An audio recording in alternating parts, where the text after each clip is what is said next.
بالله من الشيطان الرجيم. الحمد لله رب العالمين الرحمن الرحيم إياك نعبد وإياك نستعين صراط المستقيم صراط الذين أنعمت عليهم غير المغضوب عليهم.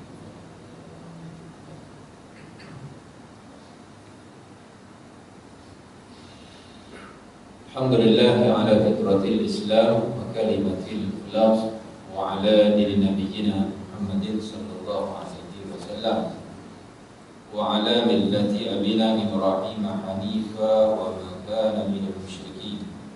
أشهد أن لا إله إلا الله وحده لا شريك له أشهد أن محمدا عبده ورسوله فإن أفضل الحديث كتاب الله وخير الهدي هدي محمد صلى الله عليه وسلم وشر الأمور محدثاتها وكل محدثة بدعة وكل بدعة ضلالة وكل ضلالة في النار أو كما قال رسول الله صلى الله عليه وسلم. Semuliakan Tuan Imam, hormati Ketua Kampung, Jagaan Kuasa Masjid, Tuan Haji, Tuan Haji Hadirin Muslimin dan Muslimat rahimahullah. Alhamdulillah, syukur kepada Allah Subhanahu wa taala.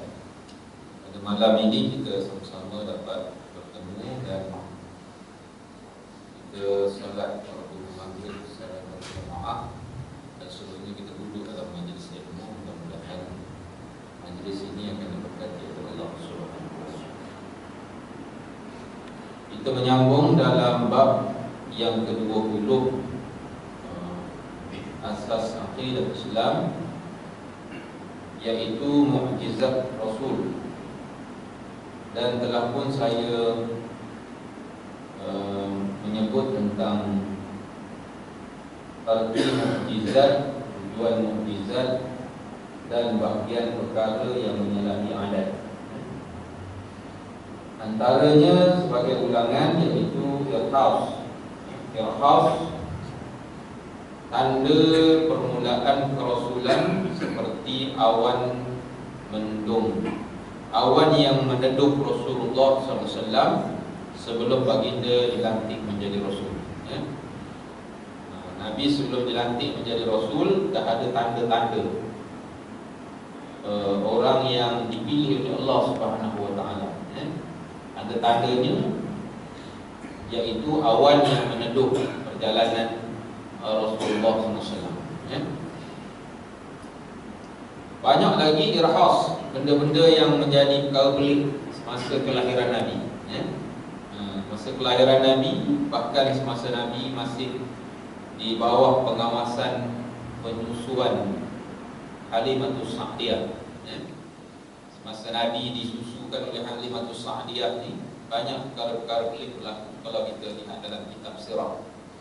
Antaranya ialah air susu Halimatus Sa'diyah biasanya hanya cukup untuk anak dia sahaja. Tapi bila diambil Nabi sebagai anak susuannya, Rasulullah dapat menyusu bersama dengan Halimatus Sa'diyah sampai kenyang. Maknanya anaknya dan Nabi dua-dua boleh kenyang. Hebatnya perkara pelik yang berlaku ke atas Nabi Muhammad SAW. Bahkan ternakan yang dipelihara oleh suami Halimatus Sa'diyah, ternakannya menjadi subur. Kambing yang dah tua pun boleh keluarkan susu. Kambing-kambing yang dah tua boleh keluar susu. Unta-unta yang dah tua ada susu. Biasa unta dah tua ni kira menopause dah, tuan-tuan. Dah tak ada dah, tak boleh buat apa-apa. Tapi bila dipelihara Nabi, benda-benda pelik ni berlaku. Jadi ini disebut sebagai irhas. Irhas ni tanda-tanda. Selain daripada itu, Nabi mempunyai tanda kenabian. Cok, yang disebut cok mohon, di atas batang tubuh Nabi Muhammad SAW. Yang kedua, karamah. Ini bahagian yang disebut sebagai perkara yang menyalahi adat. Karamah ni kita sebut sebagai keramat. Keramat, selalu kita sebut keramat. Keramat silucai, iaitu tak ada kena-mengena lah. Karamah ni maknanya kemuliaan yang Allah Ta'ala beri pada orang-orang yang disebut para salihin dan muttaqin. Kebanyakan yang disebut sebagai karamah kepada para aulia, para wali. Dalam dunia ni dia ada banyak wali. Yang masih ada ni ada lagi lah wali-wali ya. Yang disebut sebagai wali afdal. Wali afdal ni maknanya wali yang Allah Ta'ala masih lagi memuliakan kepadanya. Selama mana wali afdal ni ada, insyaAllah kiamat belum berlaku lagi lah. Begitu kan. Sebab ada wali-wali ni, para wali seluruh dunia ni ada ya. Kebanyakannya dikatakan di sebelah Timur Tengah. Tuan kalau jumpa ulama-ulama begini, para wali begini, raja-rajalah mengaji dengan dia kalau boleh. Dapat bersama duduk dengan dia pun lagi baik ya. Jadi kalau dapat duduk dengan para wali, para ulama, selamatlah sikit hidupan insya-Allah ya. Karamah disebut suatu kemuliaan yang dikurniakan kepada orang salihin dan muttaqin. Ya. Bila kata wali yang ada di dunia ni, para wali ini Allah Ta'ala berikan kemuliaan. Dan para wali ini kelebihan dia banyak. Benda-benda yang pelik kadang-kadang berlaku kepada ya. Di antaranya yang pernah saya sebut dulu, Tuan Guru Haji Abdul Wahid, orang Melaka kan. Dia boleh isi minyak menggunakan air kan? Berhenti dekat tepi sungai, ada air, minyak dah habis, minyak dekat tangki kereta dah habis, ambil air, isi dekat tong minyak, start kereta elok, boleh jalan. Jadi tuan-tuan boleh lah kalau nak jadi macam tu kan? Tapi kena pergi pada taraf hak wali. Susah lah tuan-tuan lah. Kita ni bukan wali, wali nikah je sekadar wali nikah je. Jangan buat hal tiba-tiba karet nak isi minyak. Lepas tu kita ada air, nak isi minyak lagi. Banyak lagi sebenarnya kemuliaan yang disebut sebagai karamah. Yang ketiga ma'unah. Ma'unah yang pernah saya sebut dulu, pertolongan daripada Allah. Ma'unah ni dikurniakan kepada orang yang tidak jelas keadaannya, sama ada baik ataupun jahat. Kadang dapat pertolongan juga. Orang jahat dapat pertolongan. Pertolongan macam mana? Allah Ta'ala nak beri ruang pada dia supaya bertaubat lah. Itu dia ya. Kadang-kadang aksiden. Orang ni aksiden, kereta remuk macam keropok, tapi dia keluar elok je. Ini namanya ma'unah, pertolongan ya. Orang tu pula kita tengok, macam aku kenal orang ni kan. AJK Masjid Seri Cedik punya. Dia contoh lah gitu. Jadi dia bukan karamah tu ya, ma'unah. Pertolongan ya. Allah beri pertolongan. Yang keempat istidraj. Istidraj ni Allah Ta'ala beri sebagai pendorong kepada orang fasik supaya bertambah lagi kefasikan. Allah beri dekat dia nikmat, tapi Allah tak redha. Cari ni lah, bagi dekat Robert Koch jutawan gula kan? Bagi kat dia banyak duit dia, tapi dalam bentuk dorong lagi dia supaya bertambah lagi kefasikannya. Kalau Allah Ta'ala tak redha, kali besok satu hari bila dia dah dapat hidayah diberi kepada orang yang fasik, sama ada orang ni Islam atau bukan Islam, ataupun orang Islam sendiri tapi dia fasik, Allah Ta'ala beri kat dia istidraj. Kita jangan anggap bila kita tak semayang dekat masjid ataupun tak pernah semayang, duit banyak. Dia kata aku tak payah semayang pun duit aku banyak. Ni ada hujah kita hari ni kan. Aku tak payah semayang sembahyang, buat apa susah sembahyang? Harta aku banyak, timbul-timbul tanah aku banyak. Allah tambahkan kefasikan kepada dia, istidraj. Ya. Banyak hartanya besok, siapa yang menghabiskan? Warisnya lah yang menghabiskan. Allah Ta'ala kirimkan padanya waris-waris yang menghabis harta. Kita anggap macam kaya dia ni, memang dulu kaya, tapi bila sampai dekat waris, habis dia jual. Tinggallah sebatang kara. Inilah dia. Allah Ta'ala tambahkan padanya istidraj. Jadi tuan-tuan, 4 perkara pelik ini. Dan yang kelima, yang terakhir adalah mukjizat. Mukjizat ni hanya berlaku kepada Nabi dan para Rasul. Kita jangan salah sebut, saya ni dapat naik gaji saya ni sebab mukjizat. Ini bukan, itu salah tu konsep. Ada orang setengah orang salah guna mukjizat. Kata mukjizat tu bukan untuk dia, untuk para Nabi dan para Rasul. Kita kata ni, alhamdulillah, selamat. Kalau tak, saya langgar tiang lampu tadi. Dapat mukjizat. Mana mukjizat? Itu bukan mukjizat, itu makna tolongan daripada Allah. Jangan salah guna.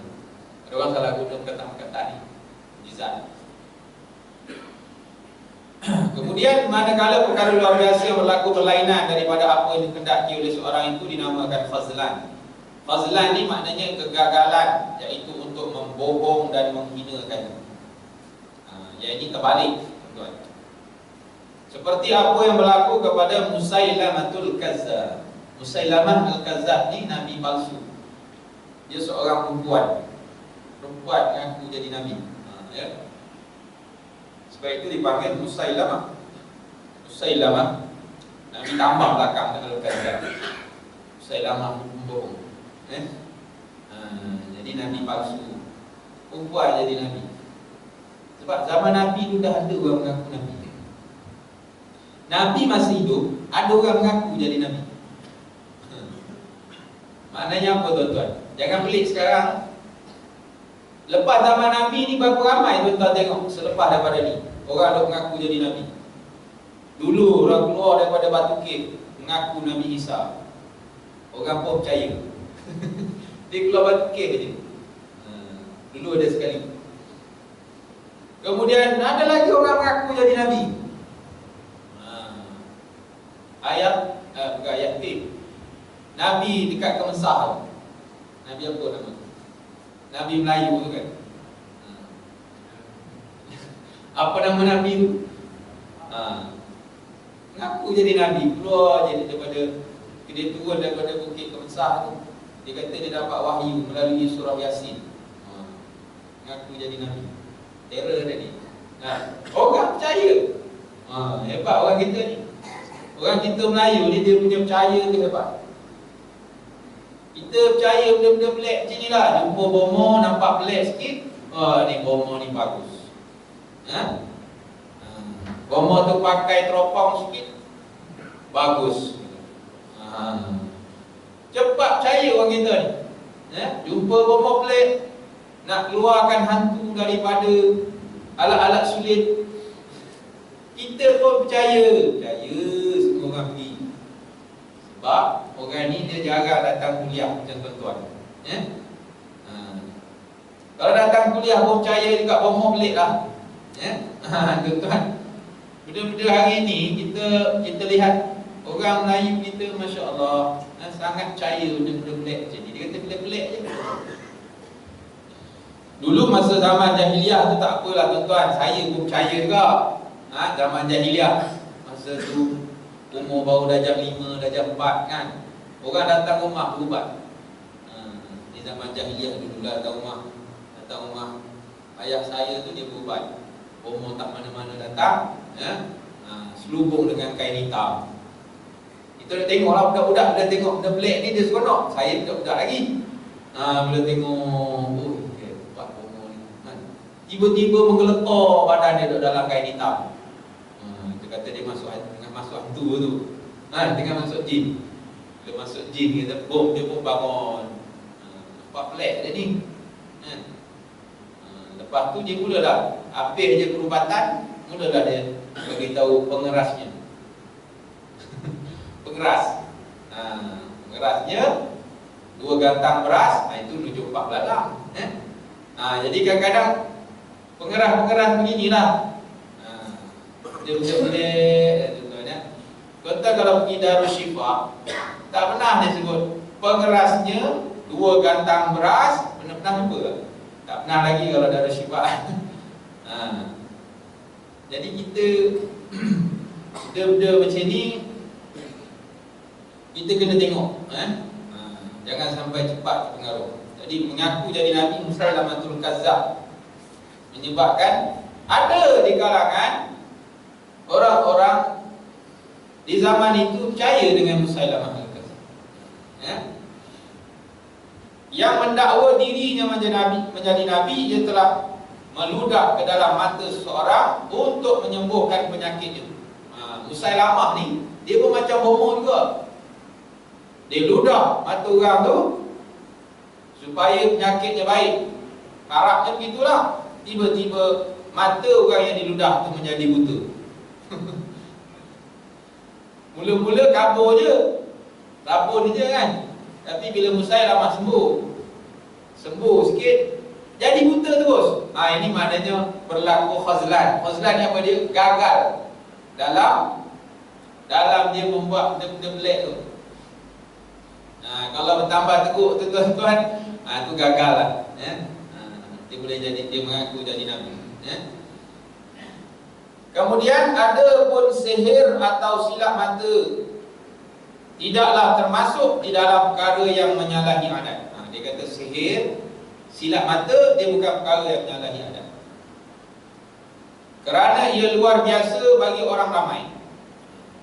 Orang ramai tengok luar biasa, sedangkan perkara itu biasa sahaja bagi orang yang tahu dan mempelajarinya. Orang yang tahu silap mata, dia kata tahu itu semua silap mata je, itu disebut sebagai silap mata memandang. Dia itulah nak bagi tahu. Benda tu boleh dipelajari. Tuan-tuan nak belajar silap mata boleh belajar silap mata, tapi jangan sampai silap mata itu bergabung dengan mambang. Mambang ni apa? Jin. Yang macam disebut berdampinglah dengan wahai si mambang. Jangan dok damping dengan jin untuk buat silap mata. Macam dulu ada Dewi Kokopil. Dewi Kokopil tu dia bergabung dengan jin sebenarnya. Dia silap mata. Banyak silap mata dunia ni dia banyak bergabung dengan jin. Gabung minta pertolongan jin. Begitu juga dengan sihir. Sihir ni benda yang dilarang dan diharamkan oleh Allah SWT. Jangan buat sihir, menyihir orang, sihir orang-orang kita, orang alim, orang yang kita tak suka disihirnya. Itu yang ramai kena sihir kat kampung kita ni, sampai tak boleh datang ke masjid. Kena sihir lah tu. Disihir sampai tak boleh datang masjid, kena sihir. Ada yang takut nak datang masjid sebab kena sihir lah. Sebab itu kita kalau boleh amalan sihir ni jangan diamalkan lagi. Nak niaga, nak untung, sihir. Sihir ni macam-macam keadaan tuan-tuan. Biasa dia akan bercampur dengan benda-benda kotor. Sihir. Dulu sihir macam-macam sihir lah. Benda-benda kotor ni campurlah dengan masakan, dicampur dengan seluar dalam lah, macam-macam dulu. Allah alam lah. Ini benda-benda sihir. Benda tu berlaku ke tidak, Allah alam. Tahu. Kedai mamak pun kadang-kadang, kedai mamak, tapi dia tak pakai sihir. Cuma penyediaan dia tu, penyediaan. Kan dia buat roti canai. Dulu di Shah Alam pernah saya ceritakan, kena tutup kedai tu. Pasal apa? Penyediaan makanan dia. Dia buat roti canai pakai guna pijak. Nak uli roti canai itu dipijak. Malam-malam pijak. Patutlah lembut roti canainya, ya. Itu pun salah satu konsep lah. Makanan kena bijak, ya, guna kaki. Orang buat mihun kan, dalam duduk atas mihun, duduk selamba atas mihun ya. Jadi kita cek dulu mihun tu daripada mana keluarannya. Itu yang kadang-kadang hati kita pun tak berapa terang. Sebab kita dah termakan benda-benda yang bercampur, gitu ya. Kita lihat beberapa mukjizat bagi Rasul. Mukjizat yang dikurniakan kepada Rasul itu tidaklah sama di antara satu Rasul dengan Rasul yang lain.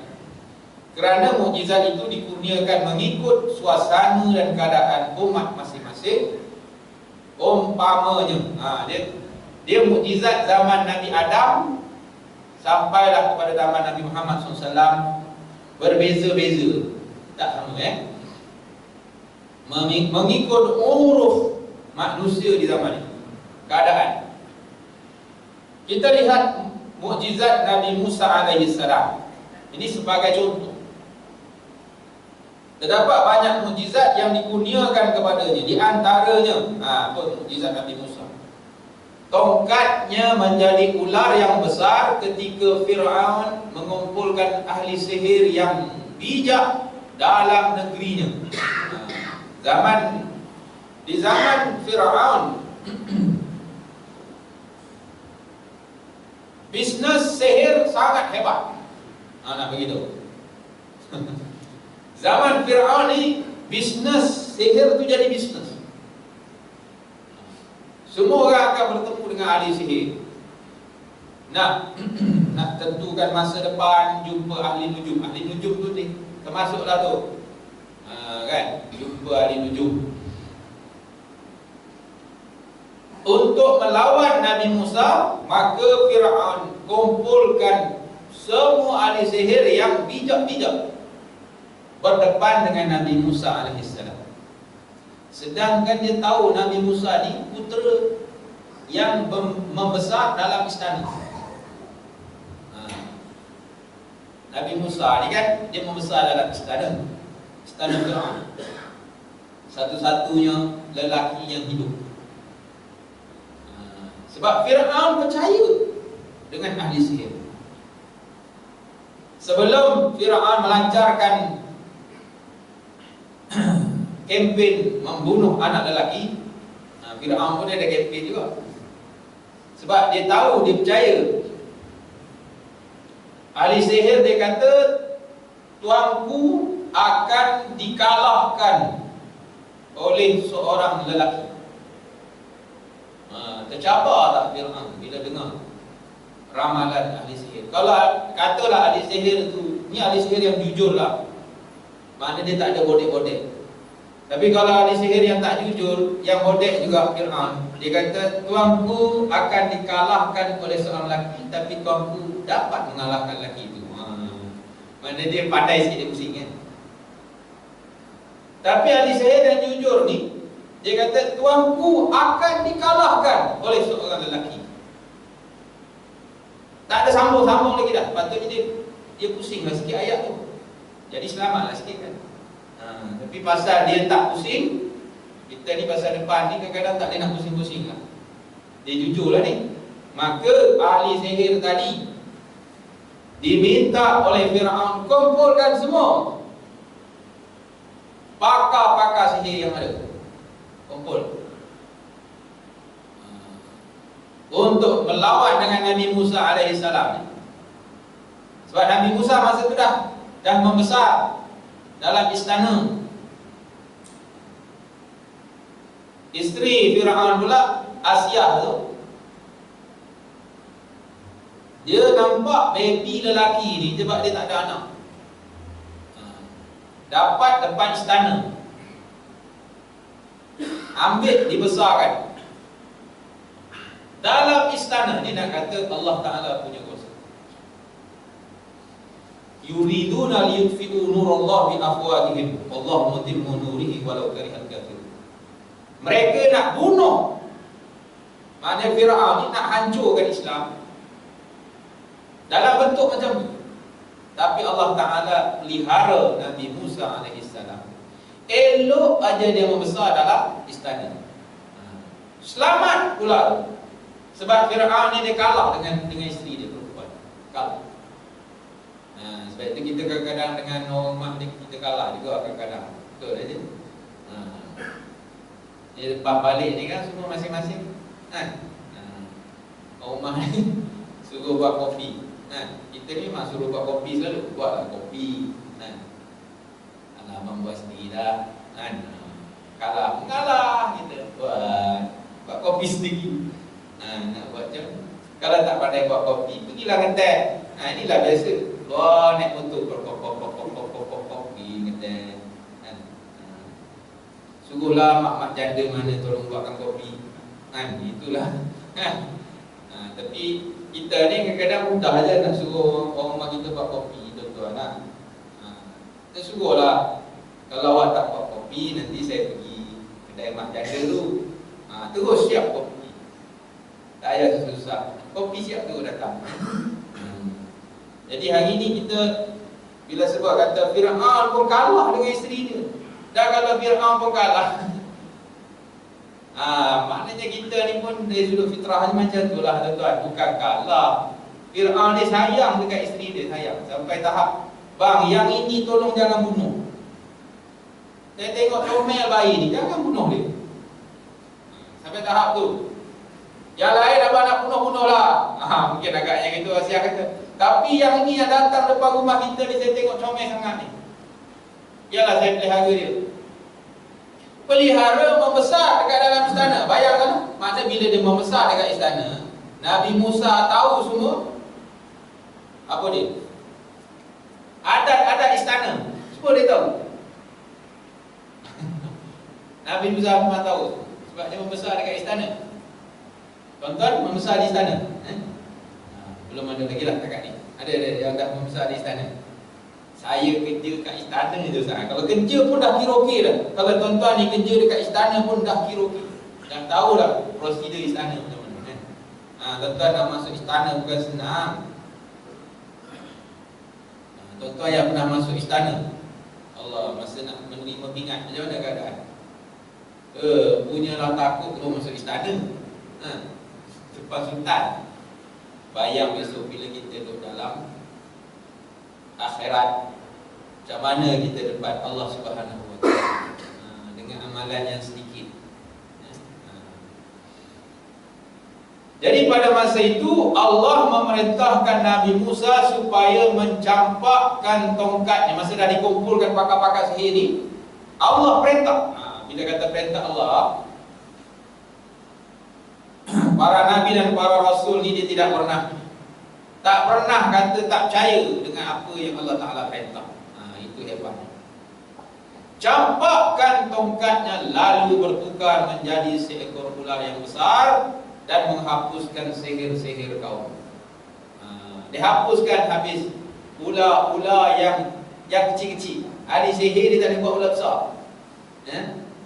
Jadi bila tak boleh buat yang besar, Allah Ta'ala suruh Nabi Musa campakkan tongkat, menjadilah ular yang besar. Mungkin macam anaconda lah agaknya, Allah Alam, besar sikit kan. Di sihir yang lain semula lidi. Senang lah dia nak makan. Ini dia katakan sihir. Tapi bila kata mukjizat, yang dicampakkan itu adalah perintah daripada Allah. Allah Ta'ala kata kau campakkan aja, yang lain serah pada aku. Macam itulah. Kita ni bila kata pelaksanaan hukum Allah, laksanakan je. Aman tak aman tu kerja Allah, pasti aman. Dia macam itulah. Dia jangan tak yakin. Bila kita tak yakin dengan hukum Allah, dekat situ ada masalah akidah. Jangan sampai ada masalah akidah kita. Kena yakin dengan hukum yang diturunkan oleh Allah. Kalau tuan-tuan tak yakin, nak harap orang bukan Islam yakin, lagilah tak yakin. Kita Islam tak apa yakin dengan hukum Allah. Macam mana? Itu kita kena yakin. Firman Allah dalam surah Taha, qala alqiha ya Musa. Fa alqaha fa idza hiya hayyatun tas'a qala khudhha wa la takhaf nu'iduha sirataha al-ula. Maksudnya Tuhan berfirman, campakkanlah tongkatmu itu wahai Musa. Lalu tiba-tiba tongkatnya menjadi seekor ular yang bergerak menjalan, ular yang besar. Allah berfirman, tangkaplah dia dan jangan engkau takut, kami akan kembalikannya kepada keadaan yang sama. Lepas habis dimakan ular-ular kecil tu, barulah Allah Ta'ala perintah, tangkap balik ular besar tadi. Dia akan kembali balik menjadi tongkat. Agak-agak kalau tak ada keyakinan ni, macam mana nak pegang balik ular besar? Dengan peristiwa itu nyata sekali bahawa kaum Musa tidak dapat melawannya dan mengaku kalah. Mengaku kalah ahli sihir semua. Bahkan setengah mengatakan ahli sihir beriman. Tongkatnya juga dapat memancar 12 mata air. Ini mukjizat yang lain. Yang kedua, Nabi Musa juga dapat mukjizat, tongkat boleh memancar 12 mata air bila diperintah memukul batu ketika kaumnya memerlukan air. Ini juga, ini semua tahulah ni kan. Firman Allah, wa idza istasqa Musa liqaumihi faqul nadrib bi'asakal hajar fanfajarat minhu 12 'ayna qad 'alima kullu unasin mashrabahum kulu washrabu min rizqillah wa la ta'thaw fil ardi mufsidin. Dan ketika Musa meminta air untuk kaumnya, maka kami berfirman, pukullah batu itu dengan tongkatmu, lalu terpancar daripadanya 12 mata air yang sesungguhnya tiap-tiap satu golongan itu tahu tempat minum. Hendaklah kamu makan dan minum dari rezeki Allah, dan jangan kamu melampau batas membuat kerosakan di 12 mata air sekali keluar. Menunjukkan mukjizat yang berlaku kepada Nabi Musa AS. Mukjizat yang seterusnya kepada Nabi Musa, terbelah 2 laut merah bila diperintah memukul dengan tongkatnya, iaitu semasa dikejar oleh bala tentera Firaun. Yang ini cuma kisah ni pun kita tahu. Apabila Bani Israel ini yang ikut Nabi Musa, pengikut Nabi Musa ni Bani Israel. Bani Israel ni dulu dia perangainya dulu, tuan-tuan, bukan macam sekarang ni. Ya? Dulu Bani Israel ni antara pengikut Nabi Musa, ikut Nabi Musa semua. Tapi bila Allah Ta'ala, dia perangai Bani Israel ni pada dulu dah. Perangai degil tu memang ada, tapi pasal dia mengikut Nabi Musa, selamat sikit. Bila ikut sampai ke laut, dah sampai dekat Laut Merah, macam mana nak lepas? Tentera Firaun dah dekat lah. Allah Ta'ala perintah Musa, letak tongkatmu, pukul Laut Merah tadi dengan tongkat. Dengan izin Allah Subhanahu wa Ta'ala, maka Musa bersama kaumnya Bani Israel berjaya melarikan diri dengan selamat. Terbelah laut. Dikatakan kalau dalam kitab sirah, tuan-tuan, terbelah Laut Merah tu, dia macam jalan yang lurus. Dia tak ada, orang kata ada karang, batu karang sangkut tengah-tengah, tak boleh nak lalu, tak ada. Maknanya bila Laut Merah tu terbelah, dia dalam keadaan berjalan tu memang smooth lah, cakap orang putihnya. Macam mana cakap nak bagi jalan tu nanti, macam jalan highway. Bagi tahu tuan-tuan, highway ni. Maknanya bila Lautan Merah tu terbelah 2, jalan tengah tu macam highway. Cuma highway zaman Nabi Musa tak ada tol. Highway zaman lain ada tol, nak buat macam mana? Kita tersangkut jugalah pasal ada tol. Tapi zaman Nabi Musa tak ada tol, lurus saja highway tu, elok aja. Sebab itu bila kata Nabi Musa dengan Bani Israel jalan terus, dia selamat. Tapi bila Firaun konon nak lalu juga highway yang sama, dia nak kata Firaun ni pun boleh tahan juga dia. inilah peluang aku, kata, highway tengah terbentang, aku nak lalu juga. Ingat dia selamat. Dia tak fikir bahawa dia tu ingkar kepada Allah Subhanahu Wa Taala dan dia mengaku Tuhan, kan dia kata. Firaun dia mengaku Tuhan. Allah Taala degil Firaun ni, kata. Allah Taala berkata, Firaun degil, kau dah mengaku Tuhan, kau buatlah highway sendiri. Maknanya macam itulah, kalau boleh buatlah highway sendiri, janganlah lalu highway aku ni. Dia kata nak ikut juga highway. Ikut. Bila kata bila ikut highway, manakala Firaun dan pengikutnya terperangkap dalam laut yang bertangkup kembali. Ini dia kata, dia sampai tengah tu Allah Ta'ala tutup perjalanan. Ini dia kata. Iaitu tuan-tuan, bila kita ingkar dengan perintah Allah Subhanahu Wa Taala, Allah Ta'ala tutup balik. Yang disebut oleh ulama ni yang bertangkup kembali ketika mereka mengejar di belakang. Bila dia kejar, Allah Ta'ala tutup balik. Hari ni kalau laut merah, tuan-tuan, mungkin boleh buat kajian, Allah Ta'ala. Mana agaknya laluan Nabi Musa AS? Mungkin ada kesan-kesan, Allah Ta'ala. Ada kesan. Sebab itulah bila bulan yang terbelah, di langit pun ada kesan. NASA boleh kesan, ada garisan. Garisan yang daripada ujung bulan tu sampai ke bawah. Dia kata ada garisan, seolah-olah ada garisan yang membuktikan mukjizat Nabi Muhammad SAW. Jadi mungkin laut merah ni pun ada juga kesan. Antara yang bukti jelas ialah Firaun yang dijumpai ada kesan-kesan garam dalam badan dia. Itu Firaun yang tenggelam tu lah. Itu kita bila kata Firaun ni engkar kepada perintah Allah Subhanahu Wa Taala, Allah terlangkupkan balik. Ini bukan cerita batu belah, batu bertangkup. Batu belah, batu bertangkup ni cerita dongeng orang dulu-dulu, kan? Tapi bila kita dengar cerita batu belah, batu bertangkup, sampai sekarang ada kampung batu belah dekat Kelang tu, kan? Dia kata batu belah pun ada lagi ke? Tak ada dah, kita. Belah mana batu belah ni? Ni cerita dululah. Ini cerita batu belah, batu bertangkup. Sebab merajuk tak dapat makan telur. Tuan-tuan, jangan sampai macam tu lah ya. Tak dapat makan telur ayam, pergi kampung batu belah. Dia pun serulah, batu belah, batu bertangkup. Telanlah aku, makanlah aku. Aku kempunan. Apa tuan-tuan? Telur tembakul, ya Allah. Kalau kempunan telur tu belilah dekat kedai. Kalau ikutkan kita tuan-tuan, dulu mana ada kedai Zat?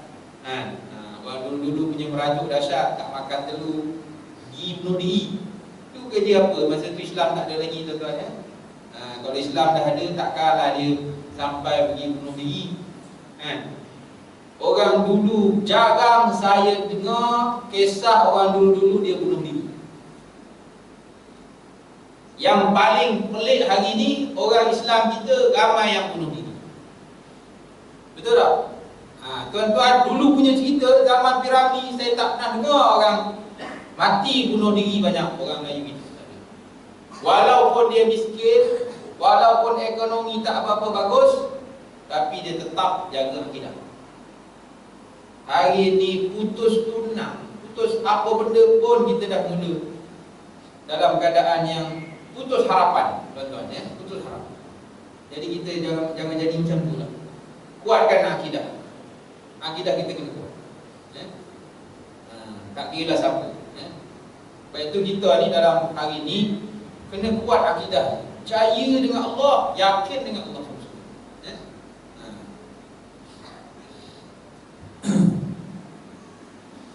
Kemudian kita lihat surah Asy-Syu'ara.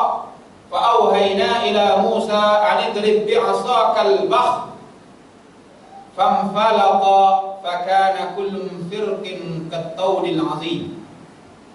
Maksudnya, kalau kami wahyi kepada Nabi Musa, pukullah laut itu, tiba-tiba terbelah laut itu. Ini kata tiba-tiba famfajarat. Famfajarat ini kalau dalam kalimah bahasa Arab famfalaqa.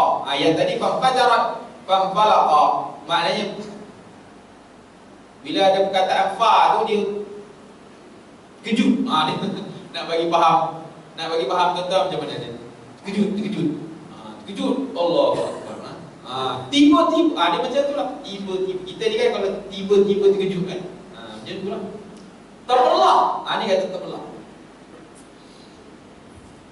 Dia menjadi kepada beberapa bahagian, lalu menjadilah tiap-tiap bahagian yang terbelah itu terangkat seperti gunung yang besar. Maknanya air laut tu dia terbelah dulu. Lepas tu dia terangkat seperti gunung yang besar. Macam dia terbelah macam tu. Nak gambarkan macam mana Macam itulah. Terbelah. Ini kuasa Allah. Tapi tuan-tuan janganlah tanya Ustaz Adi kan siakap tak masa dia lalu tu. Masa Nabi Musa lalu dengan geng-geng ni, dapat tak dia nak tengok ikan siakap, kiri kanan? Sebab Laut Merah ni kan terbelah. Bila terbelah ni daripada hujung sini ke hujung sana. Maknanya highway tu bila lalu tengah-tengah tu mesti kita orang yang kaki mancing biasa dia akan terfikir, kenapa dia orang tak bawa pancing tu? Tuan-tuan jangan terfikirlah. Ni kadang-kadang pelik orang kita ni. Dia sempat lagi dia fikir, takkan tak ada siakap steam, ikan merah. Yang tu tuan-tuan pergi kedai Tom Yam. Dalam cerita ni kita jangan masukkan cerita ni kata pancing tak bawa. Ni tak ada cerita lah tuan-tuan. Yang kedua, kita lihat mukjizat Nabi Ibrahim AS. Tadi mukjizat Nabi Musa tu kita dah tahu. 3 mukjizat ni 4. Mana kita tahu dah. 1, 2, 3 mukjizat. Yang kedua mukjizat Nabi Ibrahim AS. Nabi Ibrahim tidak hangus ketika dibakar dalam timbunan api yang besar setelah beliau dicampakkan. Ingat tuan-tuan, Nabi Ibrahim dicampakkan oleh Raja Namrud. Hari ini hari viral tentang Namrud. Betul lah Namrud yang banyak barang kemas, tengkorak yang banyak barang kemas. Namrud kan, ada sebut Namrud. Di Mesir heboh kali jumpa satu rangka manusia, katanya penuh dengan barang kemas. 2 rangka katanya. Satu rangka mungkin lelaki atau perempuan. Dia orang agak macam Namrud lah. Wallahualam. Orang pun terfikir, banyak harta Namrud sebenarnya. Dicampakkan oleh Raja Namrud yang kejam kerana beliau menentang ibadah Namrud dan pengikutnya yang menyembah api dan berhala. Maknanya penyembahan api dan berhala ni dah ada zaman Namrud. Zaman dah ni pun ada lagi. Sembah api, sembah berhala. Ibrahim mengajak Musa menyembah Allah yang Maha Esa, manakala Namrud mengajak orang ramai menyembah api dan berhala. Nabi Ibrahim terkenal seorang yang bijaksana dan peta dalam perdebatan. Tuan-tuan, Nabi Ibrahim dulu dah ada orang hebat perdebatan. Nabi Ibrahim AS. Beliau berdialog dengan Namrud. Dia bercakap dengan Namrud. Tanya Namrud, siapakah Tuhan engkau wahai Ibrahim? Jawab Ibrahim, Tuhan saya ialah Allah yang menghidupkan dan mematikan. Tanya Namrud lagi, saya pun boleh menghidup dan mematikan. Jawab Ibrahim, Allah menerbitkan matahari dari timur ke barat, bolehkah engkau menerbitkan matahari dari barat ke timur? Ni dialog kan. Jadi kita berhenti sekejap. Azan dah masuk kan. Namrud, siapakah Tuhan engkau wahai Ibrahim? Tuhan saya ialah Allah yang menghidup dan mematikan. Namrud jawab, saya pun boleh menghidup dan mematikan. Namrud ambil 2 orang, seorang hidup, dua-dua hidup ni. Seorang dimatikan, seorang lagi dilepaskan hidup. Dia macam tu. Macam tu senang lah saya. Cuba yang mati tu kau hidup kan. Dia 2 orang kata. Namrud kata, aku pun boleh mati dan hidup kan. Orang ni aku mati dia, aku bunuh dia, seorang lagi aku lepaskan dia hidup. Oh, senang cerita. Namrud ni dia matematik tak apa cerdik. Lalu Nabi Ibrahim kata apa? Kalau macam tu Allah memerintahkan, Allah menerbitkan matahari daripada timur ke barat, bolehkah engkau terbitkan daripada matahari daripada barat ke timur? Bila Nabi Ibrahim balas balik hujah tadi, tercengang Namrud, tercengang dia. Bila kata tercengang dengan jawapan itu, Namrud tercengang dan sangat marah kepada Nabi Ibrahim. Marah dia. Kemarahan bertambah lagi setelah mendapat tahu. Dia jadi marah lagi bila dia dapat tahu bahawa Ibrahim yang memotong tangan dan kepala berhala yang disembahnya kemudian ditinggalkan sebuah berhala yang besar dan disangkutkan padanya sebilah kapak. Kapak yang potong kepala tadi tu dia letak dekat berhala yang besar sekali. Perbuatan Ibrahim itu bererti ia mempersenda-sendakannya. Nabi Ibrahim saja je bagi marah. Ya? Ini boleh menyebabkan marah. Betul tak? Dia kata boleh menyebabkan marah. Maka bila kata begitu, lalu dikeluarkanlah perintah. Dia kata dikeluarkan perintah supaya Ibrahim ditangkap dan dibakar hidup-hidup. Tangkap dan bakar. Bukan tangkap saja, bakar.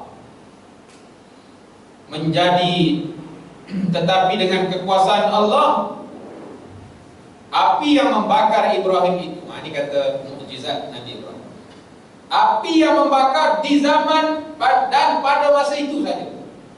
Di zaman tu api memang membakar, tapi pada masa itu, ya, sifat api dicabut oleh Allah Subhanahu Wa Taala. Maka menjadilah api tersebut sejuk dan selamat kepadanya. Ini dia kata kuni bardan wa salaman ala Ibrahim. Dia sejuk, api boleh jadi sejuk dan selamat. Dia bukan macam vape tu sejuk juga, tapi dia tak selamat. Kan bila dihisap tu masa-masa sejuk saja kan. Macam kita lah kalau hisap Salem celebration. Dulu apa Salem celebration? Ingat tak? Salem celebration dulu antara rokok yang paling sejuk. Orang kalau hisap rokok tu muka dia sejuk, pucat aja macam ayam, ya. Itu namanya Salem celebration. Dulu kan ada iklan tu. Dia vape sama lah tu. Tapi vape ni dia tak jadi sejuk dan selamat. Yang jadi sejuk selamat api yang membakar Nabi Ibrahim. Tuan-tuan kalau nak hisaplah api zaman Nabi Ibrahim tu, dia selamat, ya? Tak ada masalah. Tapi tak ada api itu, hanya berlaku di zaman itu saja. Ini kata mukjizat Nabi Ibrahim. Sifat api dicabut oleh Allah Subhanahu Wa Taala. Dan ini bukan saja-saja ada dalil dia, tuan-tuan. Apa dalil? Qalu harriquhu wansuruhu alihatakum in kuntum fa'ilin. Qulna ya nar kuni bardan wa salaman ala Ibrahim. Inilah, ya. Qulna ya naru kuni bardan wa salaman ala Ibrahim. Berkatalah ketua-ketua kaumnya, bakarlah dia, dan bilalah Tuhan kamu, jika kamu mahu bertindak membelanya, belalah Tuhan kamu. Jika kamu mahu bertindak membela kami, berfirman kata Allah, Qulna kata Allah, ya nar, wahai api. Allah Ta'ala sebut pada api, jadilah kamu sejuk dingin macam aircon. Sejuk kan? Sejuk kan? Saya rasa sejuk sikit aircon malam ni, mungkin di luar sana pun sejuk, jadi faktor penyejukannya bertambah. Jadi waktu subuh tuan-tuan jangan buka semua aircon. Saya takut ada yang terkencing-kencing pula. Jadi bila dah sejuk ni mulalah, tuan-tuan kena kawal sikit aircon.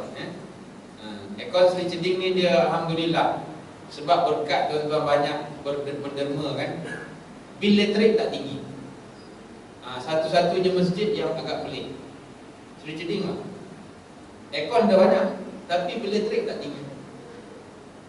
Ini bukan karomah ya. Tentang jangan kata ini karomah ni, mesti hebat. Bukan karomah. Saya pun tak tahu. Bil elektriknya rendah. Ini berkat tuan-tuan lah, rajin datang masjid, berjamaah, jadi bil elektrik rendah. Ini kita bukan curi api ni tuan-tuan. Jangan kata, oh masjid jadi curi api ya. Tak tahu, saya tak tahu. Kalau curi api, kita ada kontraktor api kat kampung kita. Ketua kampung kita, takkan dia tak tahu, takkan dia sendiri dia ajar kita curi api, tak. Ini memang berkat tuan-tuan. Keberkatan dia ada keberkatan. Jadi, hai api jadilah kamu sejuk dingin dan selamatkan ke atas Ibrahim. Ini yang doa yang selalu kita baca kalau anak kita kena demam, panas. Bacalah doa ni. Qulna ya nari kuni bardan wa salaman ala Ibrahim. Tuan-tuan jangan tukar pula belakang tu. Ala nama anak ya? Jangan bawa nama. Dia memang ala Ibrahim saja ya. Bacalah doa tu ya. Ya nari kuni bardan wa salaman ala Ibrahim. Ini doa kita tuan-tuan kalau kena demam panas ya. Kalau hati suami panas, doakan juga macam ni. Ya qulna ya nari kuni bardan wa salaman ala Ibrahim. Embus dekat suami kita yang mendengkur. Sembuh dia jadi sejuk insya-Allah. Isteri panas marah, baca doa ni juga. Sambil doa, letakkan dekat belakang kepala isteri duit RM200. Sejuklah dia tu. Tuan-tuan doa saja tak letak duit, tak sejuk macam mana? Letak duit sikit, sejuklah dia. Ini baca doa saja, duit tak letak, dia tak sejuk. Tuan-tuan ni pun kadang-kadang dia ada teknik juga ya. Baca doa tu dia ada duit sikit belakang. Isteri pun bangun, ada 200, sejuk terus dia. Jadi tuan-tuan, kaji-kajilah baca doa ni. Ya nari kuni bardan wa salaman ala Ibrahim. InsyaAllah ini banyak doktor guru kita baca doa ni untuk orang yang mengalami demam-demam panas ya. Dan saya ingat sekadar itulah tuan-tuan, kita berhenti di mukjizat Nabi Ibrahim alaihi salam. Ada soalan? Tak ada ya? InsyaAllah. Jadi kita akan sambung untuk mukjizat Nabi Isa AS. Ada banyak lagi tuan-tuan ya, contoh-contoh ni. Dan Nabi Muhammad SAW. Dan perbezaan kita akan lihat nanti mukjizat dan perbezaan. Allah Ta'ala alam. Kita bertemu lagi pada bulan hadapan insya-Allah. A'udzubillahi minasyaitonirrajim. Bismillahirrahmanirrahim. Allahumma jam'ana hadza jam'an marhuma wa tafarraqna min ba'dihi tafarraqan ma'suma. Allahumma nawwir qulubana bi nuri hidayatika kama nawwarta al-ardha syamsika abadan abadan bi rahmatika ya arhamar rahimin. Allahumma rabbana zalamna anfusana wa illam taghfir lana wa tarhamna lanakunanna minal khasirin. Rabbana iftah bainana wa bain qaumina bil haqqi wa anta khairul fatihin. Rabbana atina fid dunya hasanatan wa fil akhirati hasanatan wa qina adzaban nar. Sallallahu ala arwah Muhammad wa ala alihi wa sahbihi wa baraka wa sallam. Alhamdulillahi rabbil alamin. Qul qawli hadza wa astaghfirullah li wa lakum. Assalamu alaikum.